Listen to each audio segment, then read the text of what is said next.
Everybody, I'd like to call the meeting to order. We're going to do the annual meeting first, where we do a lot of appointments for different positions within the Bethlehem IDA. The first item is to note that we do have a quorum, and we have a resolution to approve the appointments and administrative matters. And that starts here on Schedule A. It's about the officers of the agency, the chair, the vice chair, the secretary, treasurer, assistant secretary, and another assistant secretary, the audit committee, the governance committee, the finance committee, our meeting schedule, which is unchanged from what it's been in the past, the CEO and staff. Tom is the CEO, the chief financial officer is Alan. The economic development coordinator is currently vacant, and the position that Robin has, assistant to the executive director and clerk, and the contracting officer is Alan. The appointment of the certified public accounting firm, agency counsel, and our bond counsel, and the two banks that we use. So there's a resolution there. Can I get a motion to approve the resolution? So moved. Okay. Can I get a second? Second. All right. All in favor? Aye. Anybody opposed? Who is the second? Dick. Okay, that takes care of the annual meeting. So can I get a motion to adjourn the annual meeting, please? So moved. And a second? Second. Okay. All in favor? Aye. Anybody opposed? All right, let's move to the regular meeting. And motion to open the regular meeting. We have a quorum. First item on the agenda is to approve the minutes from our January 22nd, 2021 meeting. Those have been provided. Are there any modifications or changes to those minutes? No. Hearing none, can I get a motion to approve the minutes from the January 22nd meeting? So moved. Okay, that was Victoria. Can I get a second? Second. I don't know who that was. Dick Kotlow was a second. Okay, all in favor? Aye. Anybody opposed? Okay, the audit committee met. When did we meet? Right after the meeting on January 22nd. We met with the two auditors, Ken Claflin and John, who's been with us for a while. We talked about the audit. We had an executive session with the auditors, and we closed that. And we do have another audit committee meeting coming up. I think it's on March 13th to review, March 12th to review the draft audit. And looking forward to that, to get that done. Any communications, Tom? I think we got the one letter from the New York State about the private activity bond allocation. Yes, that's the only communication. It's the annual letter notifying us that we have an allocation of $639,000 in private activity bonds. Okay. Moving on to old business, a planning board update. Rob. Sure. So a few commercial projects just to give the board an update on, and these, while not IDA related, they do provide some insight into what economic activity we're seeing this time around. So we the planning board has application from Bank of America on Delaware Avenue. They're making some exterior site improvements to their property, so we'll start reviewing that site for compliance with the zoning law. Stewart's, another project on Delaware Avenue at the intersection of Delaware and Elm Avenue. They are proposing an expansion on their site. They will look to, I believe they have under contract the former Allstate Insurance building, and they would demolish that building, build a new 4,000 square foot convenience store in that location, and then demolish the existing convenience store and build a gas pump canopy on that site. So they combine the two parcels together and look to expand their overall footprint in that corner. Stewart's is also proposing an expansion at their site on Route 9W and Frontage Road, over in the area as you enter and exit the town heading north or south on 9W. There's a Stewart's located over there. Similar setup. They'd be looking to purchase the adjacent parcel. I believe it's the former Johnny B's. Build a new, larger convenience store, and then relocate the gas pumps, and I think expand the gas pumps there as well. So that site will be before our development planning committee this month and upcoming month in March. And so we'll take a closer look at what their proposal is there. We have a proposal for a daycare center on Crumpkill Road. Those of you who drive north or south on Crumpkill Road as you might be heading out of town, the former Unity of Faith Christian Fellowship Church has been vacant for some time now. It does have some obviously historic significance to our community. The zoning board issued a use variance for that site to allow the daycare center. Much discussion and support was surrounding that site, really to allow our historic structures to see a conversion of uses. That site is located in a residential district, and so there was there's a good discussion about issuing variances or allowing new uses in these vacant sites so that we can maintain and preserve some of our local history, particularly this church, and allowing different uses to occupy the space. So the church building will remain, and they will also add a 4,000 square foot addition at the rear of the site for the daycare center. So just to update on a few planning board projects we're reviewing. From a transportation project standpoint, the Glenmont Roundabout project will continue to move forward at this week's town board meeting. The board approved the hiring of Reifenberg Construction to serve as the site contractor on the project. They were the low bidder on the project. We expect construction to commence this spring, sometime in April.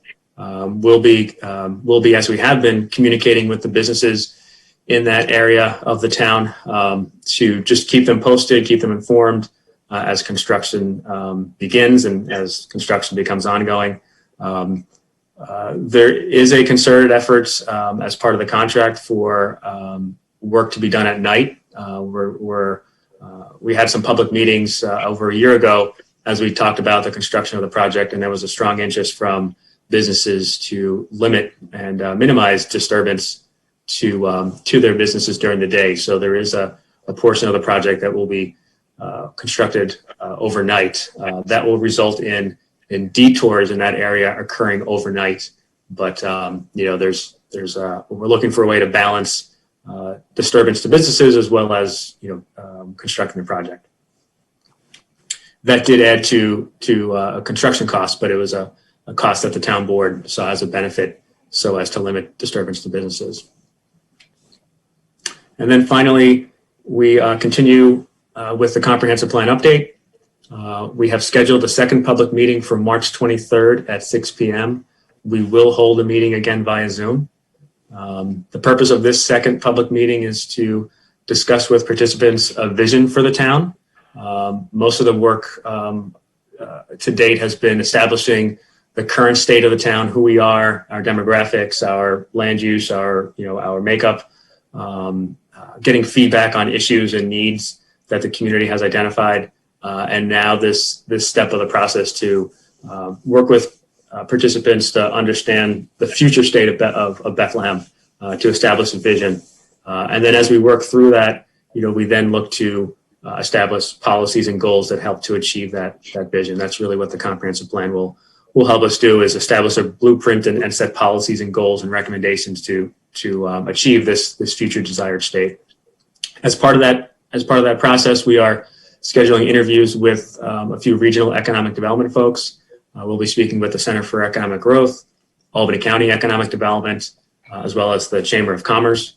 And we'll also be interviewing folks from Vista Development Group as we explore the issues surrounding the lack of absorption of tech businesses and R&D and office at the Vista site.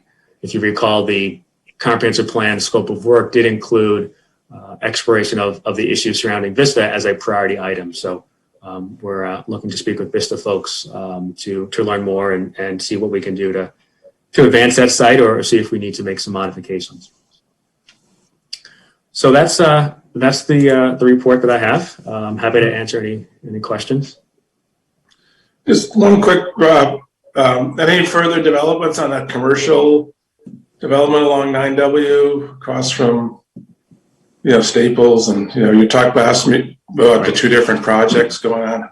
Yeah. They I think that since the last meeting they reappeared before the planning board. Had some minor design changes. They are showing a building within a side yard setback line that is not consistent with the code. So they have submitted to the Zoning Board of Appeals for an area variance to allow that building within the side yard setback. So they're to some extent going between the boards that they need to get approvals in place. But they continue to move along. Okay, but that project wouldn't interfere with the roundabout. Yeah. No. Overlapping construction or anything like that, as far as you know. No, that's too far. I mean, that'll all be on private. That's all on private land. Okay. They would at some point they will be adding a traffic signal to that intersection there. Right now, the Mount Moriah driveway is, it's I think it's one traffic signal. But as you add a more formal driveway and leg to that intersection, some of the signals will have to change. So. But that's not gonna disrupt the roundabout construction project. Okay. Has a groundbreaking been scheduled for Brook Crane? It has not. The latest information is they're negotiating a construction contract with BBL. Oh, great. So things are moving. Yeah. Yep. Things are moving, and from a planning board's perspective, they, as part of the conditions of approval, they had to receive final approval from Department of Transportation. They also needed to receive approval from Department of Health, and we just received the Department of Health approval earlier this week. So things are getting done. So Rob, for Vista, and I know you mentioned you're going to have further conversations.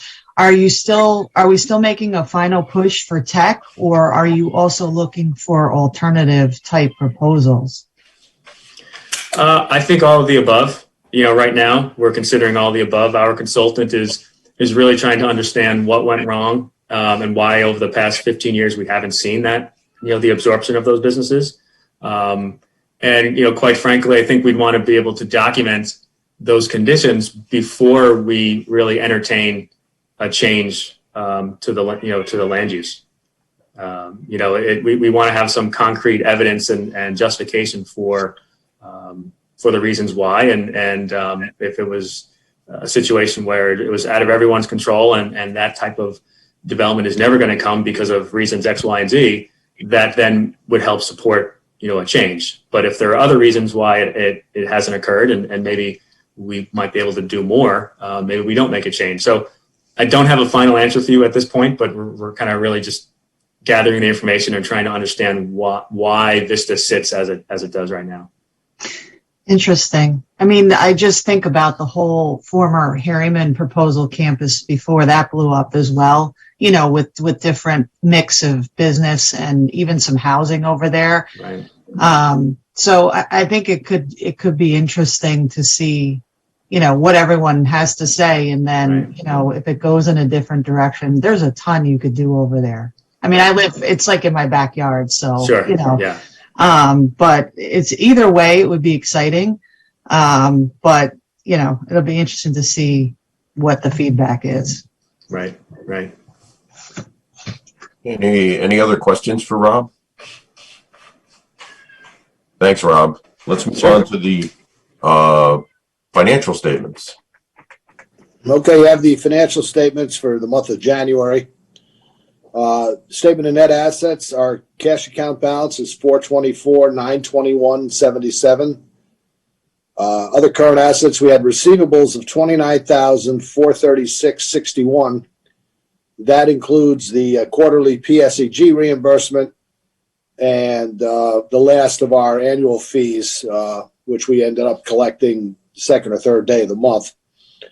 And then other current assets also includes prepaid expenses of $36.89.59.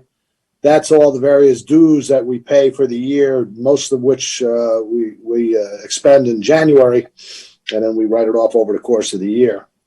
So total other current assets are $33,126.20.